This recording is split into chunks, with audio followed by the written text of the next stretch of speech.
Hello and welcome back to Pali Studies on the Learn Pali channel.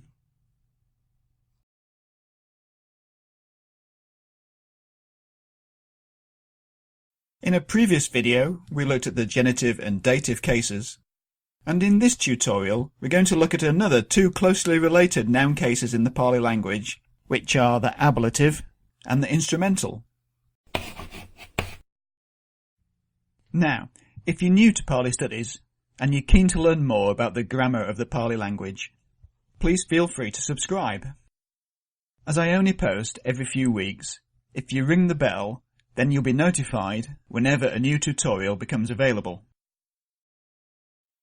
So let's start by reviewing some context.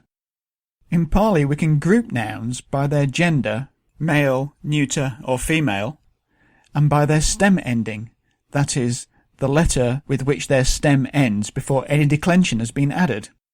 And so we can see that noun stems tend to fall into groups. The masculine and neuter nouns tend to end in short vowels. There are some masculine vowels in long U. And female stems tend to be in long A, but are also in the other vowels, except for short A. If you want to refresh your mind on what a noun stem is, click on the link appearing above now. Now there are some stems which end in consonants, but as this tutorial is just introductory, I'm going to keep things simple and just look at stems which end in the vowels. And to these stems we add terminations which mark their case, and this we call declension. Okay, so let's now have a look at the declension table. Being a classical language, Pali is full of scary-looking tables. And these can be quite daunting, especially as a beginner. So in these tutorials I've simplified the tables somewhat. I've taken out some of the less common alternative endings, and I've grouped together the cases where the endings tend to overlap. So the first thing to notice in this table is that the endings of the feminine singular and all the endings in the plural are the same for the ablative and instrumental cases. So feminine singular nouns tend to end ya, and in the plural, ablative and instrumental nouns end with he. And the sharp-eyed amongst you might also notice that the feminine singular endings also overlap with those of the genitive and the dative. So if we concentrate now on just the singular terminations, we can see that it's only noun stems which end in a short a that have entirely separate forms for the ablative and instrumental.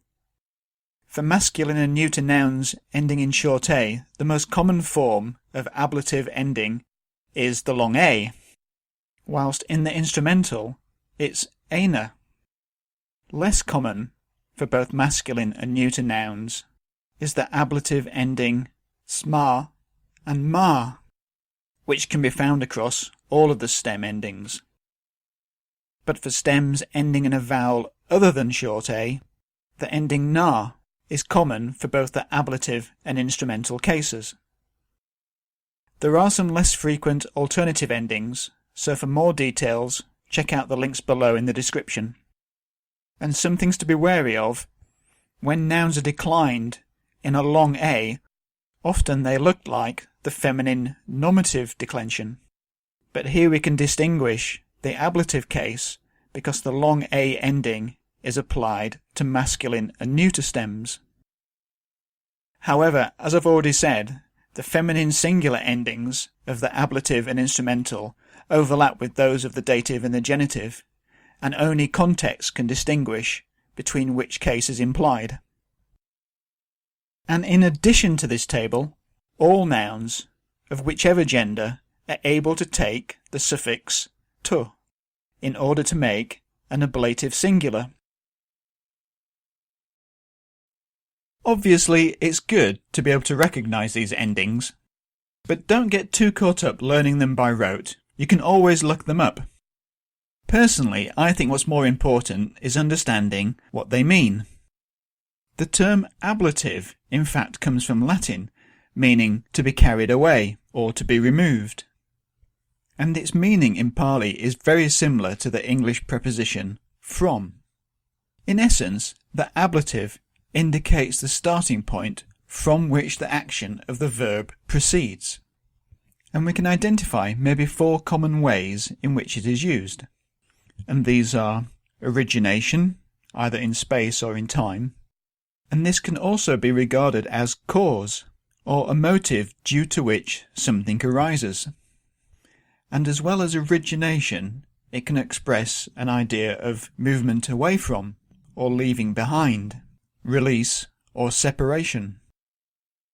Finally, it's often used with comparisons to indicate the thing to which something is compared. So we can say, I fell from the horse, where the noun the horse is placed in ablative because it's where the movement began from. Or fear arises from thieves, indicating cause. Or freed from bondage, where the ablative indicates a separation or a release from. And finally, when used with a comparative adjective, we might have more advanced than us, where the ablative indicates the thing to which is being compared. Note that if the comparison was made to a noun in the genitive, the sense would be the most advanced among us. The instrumental case actually has several functions, and we're only going to look at a few of them here.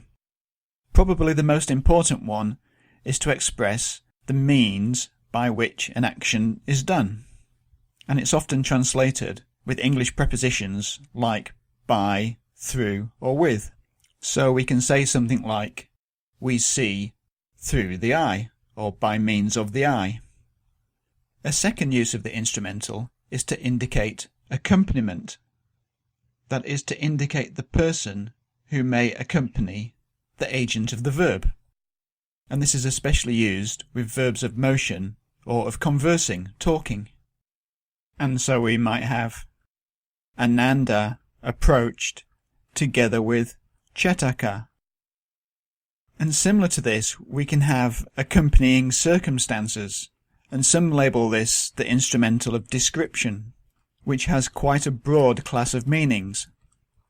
For instance, Gautama by clan, or skillful with speech, which we could say proficient in speech. Another important use of the instrumental case is to mark the agent of passive verbs, and we'll cover this in another tutorial where we look at passive sentences. But for now, if you want more information on the uses of the ablative and instrumental cases, please check out the links in the description below. Well, I hope that helps with your Pali studies. Check out my other tutorials. There's a series on noun declension and a series on verb conjugation, as well as some others introducing the Pali language. Feel free to subscribe or comment, and don't forget to check out my website.